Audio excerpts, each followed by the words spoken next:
इतना कुछ हो रहा है घर में और किसी ने मुझे इसकी भनक तक नहीं पड़ने दी। अब मैं क्या करूं? सब पहले जैसा ठीक हो जाए।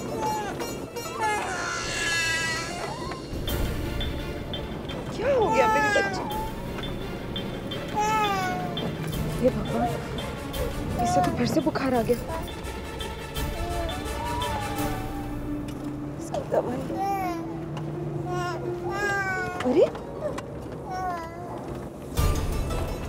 इसके दवाई का बॉक्स मैं घर पे तो नहीं भूल। अब ड्राइवर दादा फिर से घर ले लेना।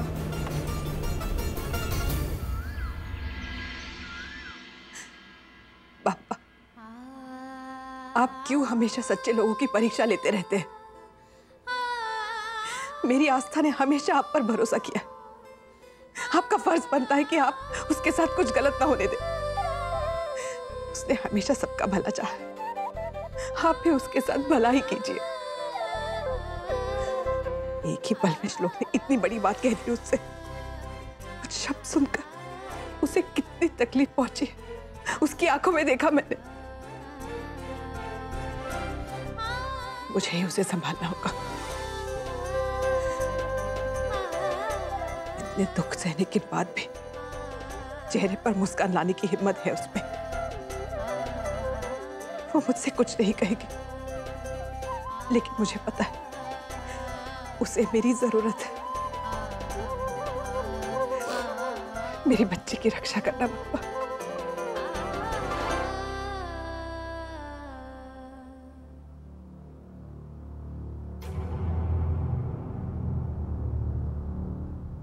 रुकिए।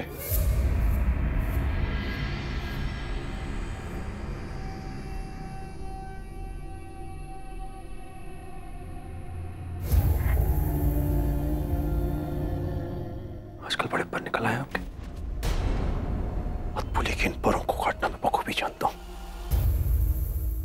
ऐसे पर काटूंगा, इतने गहरे सख्त दूंगा कि जिंदगी भर इन घावों पर मरहम लगाती रहेंगी, लेकिन घाव नहीं भरेंगे।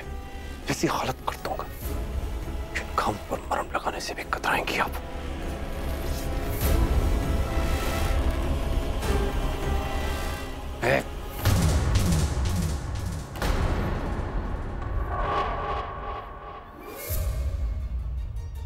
इतने बुरे विचार आपके मन में आते कैसे? क्या मिल रहा है आपको घर के दो हिस्से करके? कौन सा सुकून मिल रहा है श्लोक और आस्था के बीच में दरार डालकर? आपका ही बेटा है वो, क्यों उसकी खुशियां छीन रहे हैं? और आस्था जिसने हमेशा इस घर का भला चाहा, उसका बुरा क्यों चाहते हैं? एक बात कान खोल के सुन लीजिए। मेरे खिलाफ की जा रही है आपकी और आस्था की कमजोर कोशिशें कभी कामयाब नहीं होने दूंगा मैं। सुना नहीं आपकी उस ज्योति ने क्या कहा मेरे बारे में? मेरे बच्चे मुझे भगवान मानते हैं। भगवान।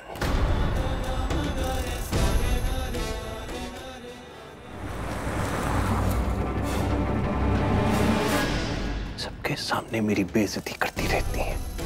शर्म नहीं आती आपको? अंजलि अग्निहोत्री, मत भूलिए कि मैं आपका पति हूं। ऐसी घटिया हरकतें करने से पहले तो आपको कहीं जाकर डूब मरना चाहिए। अंजलि, एक छत के नीचे रहकर अपने पति के साथ नहीं रहती हैं हम। शर्म नहीं आती आपको? अरे तू है आप पर। कितनी बार कहा है आपसे, आपकी औकात मेरे लिए जूती से बढ़कर नहीं है। मैं जब चाहे अपनी मर्जी से आपको रौंद कर रख सकता हूं। आपको अपनी बराबरी का दर्जा दिया है तो इसे मेरा बड़प्पन समझिए। इसका नाजायज फायदा मत उठाइएगा। बेशर्मी की तो सारी हदें पार कर दी हैं आपने।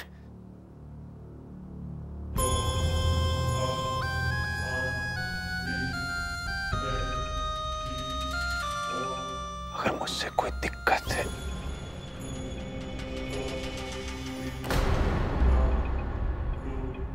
तो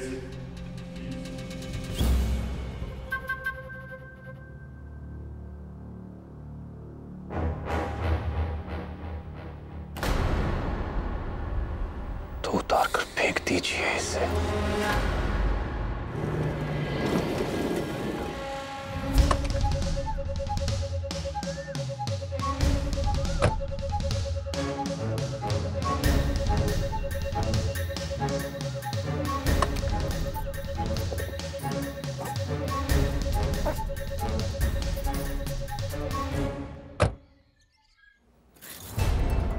नहीं सर, इसे मत तोड़िए। ये आपके नाम की निशानी है। इसे हाथ मत लगाइए, इसे छोड़ दीजिए। जो भी मतभेद है हम आपस में सुलझा लेंगे, लेकिन इसे मत तोड़िए।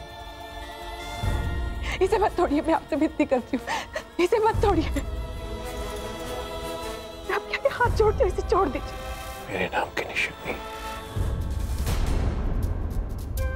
जो मैंने ही आपको दी है, तो अपनी औकात में रही।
औरत साथ के साथ यही होना चाहिए। दो शब्द अच्छे से बात कर लो, सर पर बैठकर नाचने लगती हैं। अपनी बहू से पहले तो आप अपनी बेटी की तरफदारी करने लग गई थी।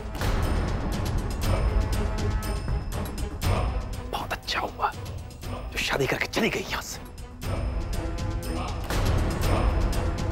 हर दिन सोचता रहता था कब छुटकारा मिलेगा इस मनुष्य से।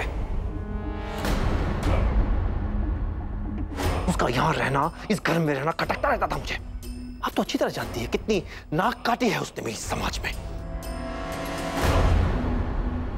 मुझे लड़की का जन्म लेना गवारा है, बस इसकी ज्यादा कुछ नहीं।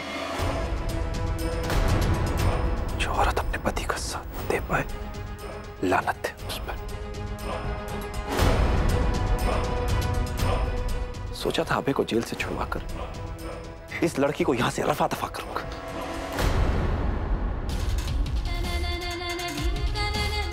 लेकिन वो तो किसी लड़के के साथ प्रेम प्रसंग में पड़ गई। आपकी लाडली में बिल्कुल आपके गुण हैं। शर्म, हया, इज्जत, लाज, लज्जा, आबरू है ही नहीं। और एक बात बताइए, अबे गलत कहा था? हा? क्या किया उसने? एक औरत को उसकी औकात ही तो दिखा रहा था ना।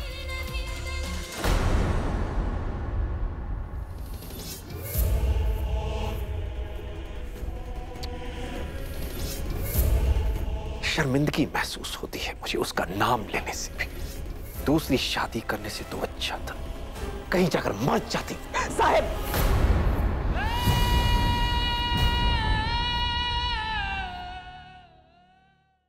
ज्योति आपकी भी बेटी है।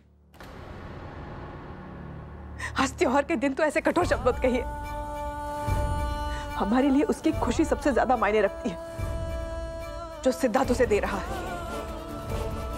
अभय कभी उसके लायक था ही नहीं। आप उसे अपनी बेटी नहीं मानते, कोई बात नहीं, ठीक है, कम से कम उसकी मौत की दुआ तो मत कीजिए।